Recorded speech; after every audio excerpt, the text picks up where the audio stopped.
Vamos lá. Vamos lá.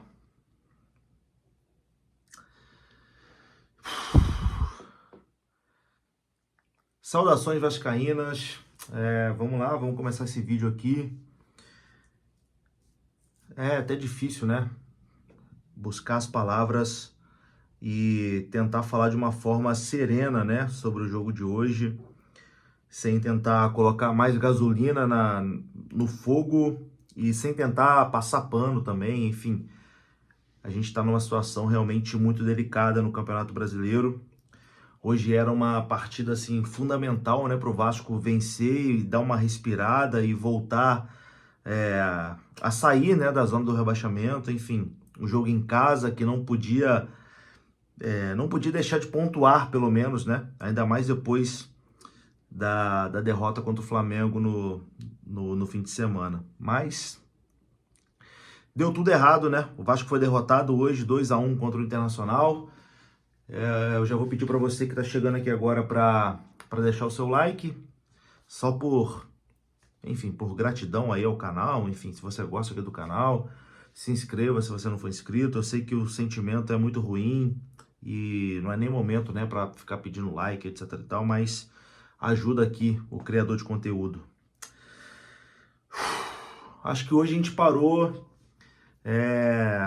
na limitação de realmente pegar um time que é melhor que o nosso. Acho que o time do Inter é melhor que o nosso. E se provou hoje, durante os 90 minutos, que tem um time melhor, mais pronto, enfim, mais preparado. E em nenhum momento o Vasco assustou o Inter, né?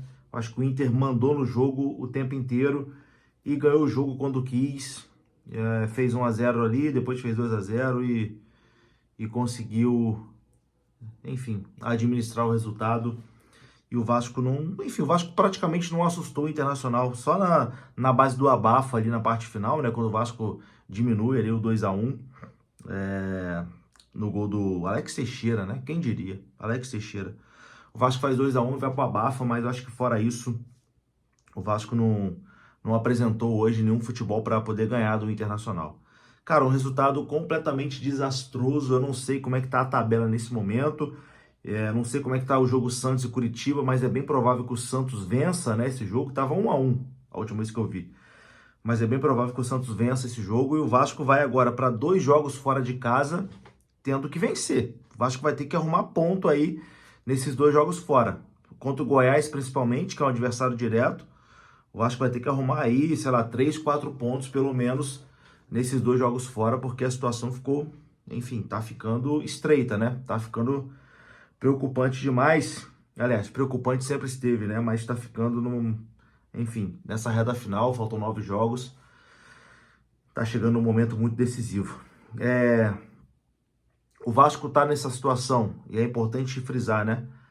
O Vasco tá nessa situação de Campeonato Brasileiro, de desespero, de ter que vencer a todo custo. Qualquer derrota machuca muito, qualquer derrota é um desespero.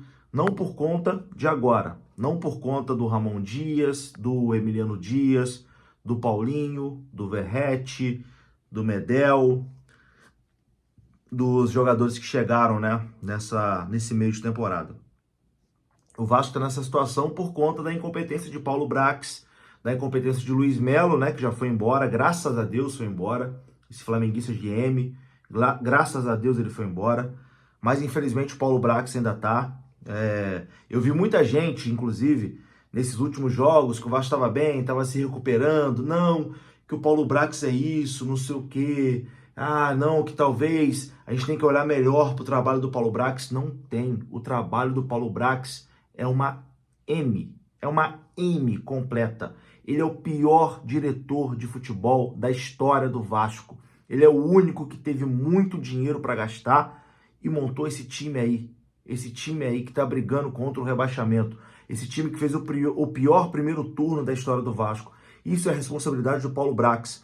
E depois, várias coisas que ele tentou, deu errado e no final das contas acabou dando certo pelo destino, pela sorte estar ao nosso lado. Ramon Dias, por exemplo, ele tentou Alfaro, ele tentou o treinador do Fortaleza lá, que não ia vir de jeito nenhum.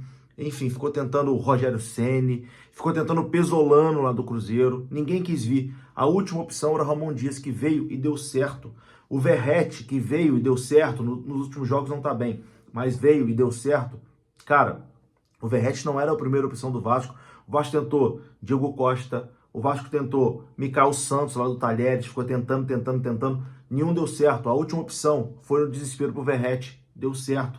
Então assim, a gente tem o pior diretor da história do Vasco, que é o culpado por essa situação que a gente está. O departamento de futebol do Vasco, independente do que aconteça no final dessa temporada, o Vasco escapando ou não, o departamento de futebol do Vasco tem que ser, cara, muda todo mundo. Tchau para todo mundo e começa do zero. Não dá. Paulo Brax, o trabalho dele é horroroso. Não pode continuar no Vasco. Ele é o principal responsável por isso aí. Abel Braga, tchau. Sei que você está se recuperando aí da sua cirurgia, mas aqui no Vasco, querido, não dá mais também.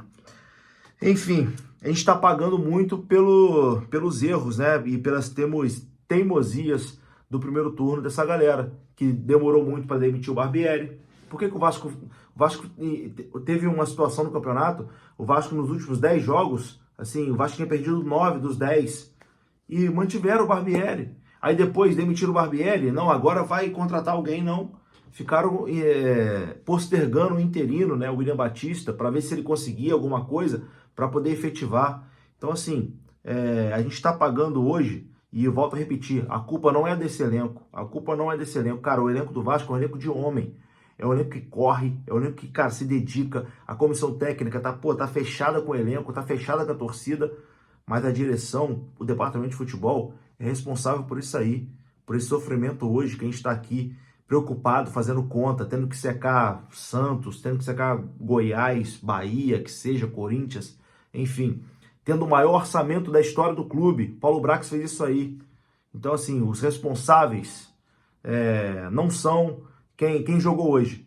Cara, o Payet, a gente vaiou ali no final do jogo, vaiou. A culpa não é do Payet. A gente vaiou o Léo Pelé, a torcida vaiou o Léo Pelé. Cara, a culpa não é do Léo Pelé. A culpa não é do Praxedes. A culpa não é do Medel. Não é do Verratti, que perdeu um gol hoje. Não é do Gabriel Peck, que é tão perseguido também pela torcida. Não, cara, a culpa é de quem montou esse time e achou que esse time era o suficiente. Mesmo a gente, durante todo o início da temporada, falando, cara, não dá, esse time não dá. Esse time não dá. A culpa é de quem pagou 10 milhões em Capasso, que não joga, 12 milhões em Puma Rodrigues, que é o pior lateral que eu já vi na história do Vasco, que pagou 20 e tantos milhões em Orediano, que é uma criança da Argentina que não consegue ser utilizado nesse time do Vasco, que é 18º, 17º no campeonato. Então, assim, eu absorvo o elenco e principalmente a comissão técnica do Ramon, que eu até tenho algumas críticas ao Ramon Dias, ao Emiliano, a forma, às vezes, como eles erram nas alterações durante o jogo, mas isso é, enfim, coisa minha. Mas, cara, a culpa não é deles, não. A culpa é de quem montou esse time. E eu acho que o culpado do momento do Vasco, desse sufoco que a gente está passando, esse culpado tem nome e sobrenome e é Paulo Brax. E a torcida não pode esquecer. Não pode esquecer. Eu tenho fé que a gente vai escapar do rebaixamento. Eu acho que com a força desse elenco novo e da comissão e da torcida juntos, eu acho que a gente vai conseguir escapar. Mas pro ano que vem, Paulo Brax, nunca mais pisa aqui. Nunca mais. Seu trabalho é horroroso. Assim, eu não quero te ofender aqui, porque para manter o nível, para manter a educação, mas fica aqui subentendido tudo que eu penso sobre você. Tudo que eu penso sobre você, tá? Se dependesse de mim, você nunca mais botava o pé em São Januário, você nunca mais falava o nome da instituição Clube de Regatas Vasco da Gama. Pior diretor da história do Vasco. E é isso. A gente segue e a gente vai escapar do rebaixamento na força da torcida, junto com esse elenco, contra tudo e contra todos. E uma outra coisa. Eu vi muita gente reclamando da arbitragem hoje. E, cara, eu acho o Luiz Flávio um péssimo árbitro. Não acho que ele tenha errado na expulsão do Paulinho. Acho que foi o segundo amarelo justo. A do Eric Marcos, enfim, talvez. Mas me incomodou um pouco a torcida, quando terminou o jogo, ter ficado mandando, ei, juiz, não. A culpa não é do juiz, não. Não foi o Luiz Flávio de Oliveira que montou esse time aí, não. A culpa é de Paulo Brax. Quando terminar o jogo, se não ganhar, quem tem que ser homenageado não é a arbitragem, não. É o Paulo Brax. Tamo junto? Um abraço. Saudações.